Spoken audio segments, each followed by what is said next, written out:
देश की सियासत का केंद्र भले ही दिल्ली को माना जाता रहा है, लेकिन इसी दिल्ली का केंद्र इस वक्त राजस्थान बना हुआ है, जहां सियासी गलियारों से लेकर हर खासो आम में सियासी अटकलों की बयार जोरों से चल रही है।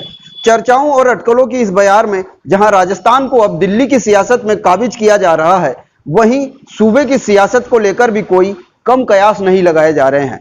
और तो और सूबे में इस वक्त विपक्ष में बैठी बीजेपी की स्थिति और आगामी चुनाव में रणनीति को लेकर भी चर्चाओं का पारा पूरे उफान पर नजर आने लगा है। जय हिंद, नमस्कार, मेरा नाम है पवन कुमार। देश की सत्ता का केंद्र और केंद्र की सरकार भले ही दिल्ली से चल रही है, लेकिन बीते कुछ सालों पर नजर डाली जाए तो जाहिर तौर पर यह सामने आएगा कि राजस्थान भी देश की सियासत का सबसे बड़ा केंद्र बना हुआ है। ऐसा होने के पीछे कोई एक दो नहीं बल्कि कई कारण है, जिनकी एक लंबी फहरिस्त है। दरअसल सूबे की सियासत और प्रदेश की सरकार में इस वक्त कांग्रेस बैठी है, जो कि 2018 में अपने गठन के बाद से लेकर अब तक भी प्रदेश की जनता के लिए काम करने से ज्यादा खुद की सरकार को बचाए रखने की जद्दोजहद में जुटी है। जबकि विपक्ष में बैठी भाजपा मौके की तलाश में इस कदर नजरें गड़ाए बैठी है कि जब कभी भी मौका मिले तो विधायक तोड़ लिए जाए और सूबे की सियासत में खुद को काबिज कर बीजेपी की सरकार बना ली जाए। हालांकि ऐसा भी नहीं है कि प्रदेश के भीतर भाजपा में सब कुछ ठीक चल रहा हो। एक और जहां कांग्रेस अपनी सरकार को बचाए रखने में व्यस्त है, वहीं भाजपा में भी अंदर खाने की खींचतान और वर्चस्व की पशोपेश लगातार चली आ रही है। कांग्रेस की बात करें तो राज्य में सरकार होने के बावजूद कांग्रेस की हालत भाजपा से ज्यादा गंभीर दिखाई पड़ती है, क्योंकि हालात ये हैं कि यहां कुछ महीनों का समय बीतता है तो डिप्टी सीएम रह चुके सचिन पायलट या फिर उनके समर्थित विधायक मुख्यमंत्री अशोक गहलोत के खिलाफ ही मोर्चा खोल देते हैं। इसी सिलसिले के चलते एक बार तो गहलोत सरकार जाते जाते रह गई थी। ताजा हालात पर अगर नजर डाली जाए तो साफ तौर पर यह देखा जा सकता है कि राजस्थान से लेकर दिल्ली तक कांग्रेस की हालत पूरी तरह से ठीक नहीं है। इस वक्त कांग्रेस के पास ना तो केंद्र में कोई स्थायी अध्यक्ष है और ना ही प्रदेश में। कांग्रेस के राष्ट्रीय अध्यक्ष रह चुके राहुल गांधी द्वारा पार्टी का राष्ट्रीय अध्यक्ष बनने से इनकार करने के बाद मौजूदा समय में पार्टी के सबसे वरिष्ठ माने जाने वाले अशोक गहलोत को राष्ट्रीय अध्यक्ष बनने के लिए सबसे योग्य माना जा रहा है।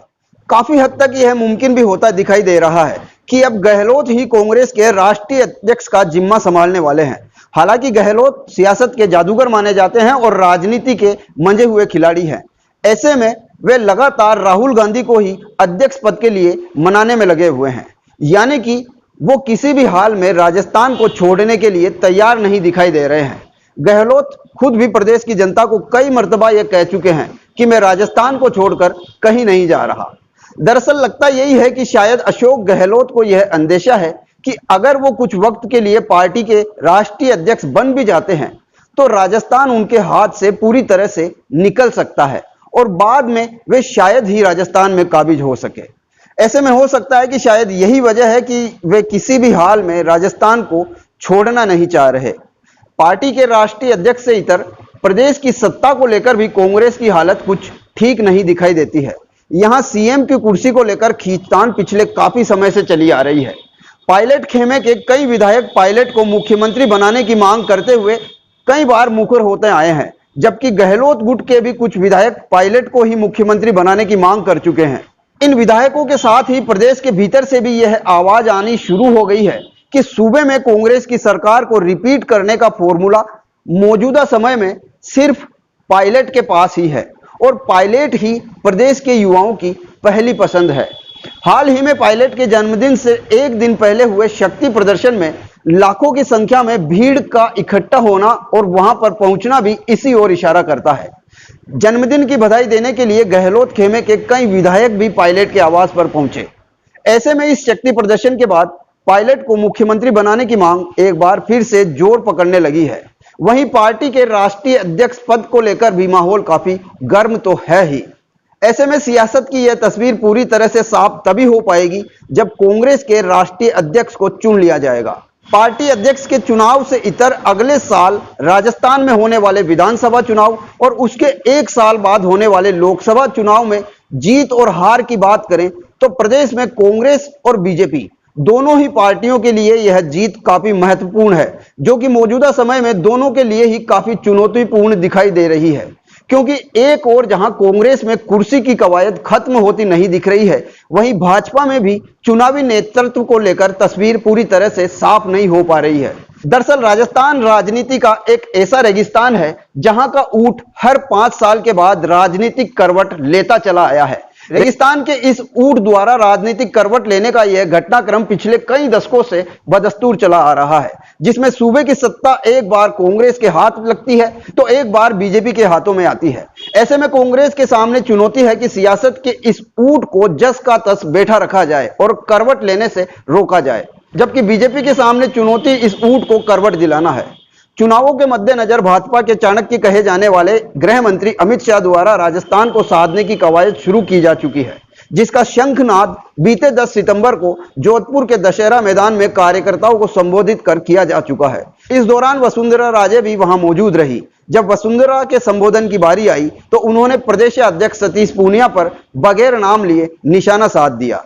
वसुंधरा ने कहा कि राज्य में भाजपा प्रेस कॉन्फ्रेंस से नहीं बल्कि पब्लिक कांग्रेस करने से मजबूत होगी और उसी से सत्ता में आएगी। प्रेस कॉन्फ्रेंसेस से बाहर निकल के हम लोगों को जनता के बीच में जाके जनता से मिलना होगा, पब्लिक कॉन्फ्रेंस करने की कोशिश करनी होगी।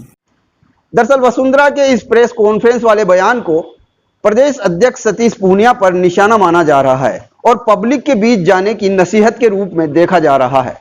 दरअसल भाजपा के भीतर चले आ रहे इस अंतरकलह की वजह मुख्यमंत्री पद को माना जा रहा है। 2018 में विधानसभा चुनाव वसुंधरा राजे के नेतृत्व में लड़ा गया था और भाजपा को तब हार मिली थी। यही कारण है कि इस बार भाजपा आलाकमान वसुंधरा पर पूरी तरह से विश्वास करने में अक्षम दिखाई पड़ रहा है। हालांकि भाजपा को यह भी पता है कि वसुंधरा का अपना एक जनाधार है जिसे नजरअंदाज भी नहीं किया जा सकता, और यही कारण है कि अपने बड़े जन आधार के कारण ही वसुंधरा राजे भाजपा के सामने ज्यादा नरम भी नहीं पड़ती। इसका उदाहरण 2018 के चुनाव में देखने को भी मिला था, जब चुनाव से ठीक पहले भाजपा नेतृत्व ने केंद्रीय मंत्री गजेंद्र सिंह शेखावत को प्रदेश अध्यक्ष बनाने की तैयारी कर ली थी, लेकिन वसुंधरा राजे की नाराजगी के चलते उनके करीबी मदन लाल सैनी को भाजपा का प्रदेश अध्यक्ष बनाया गया था।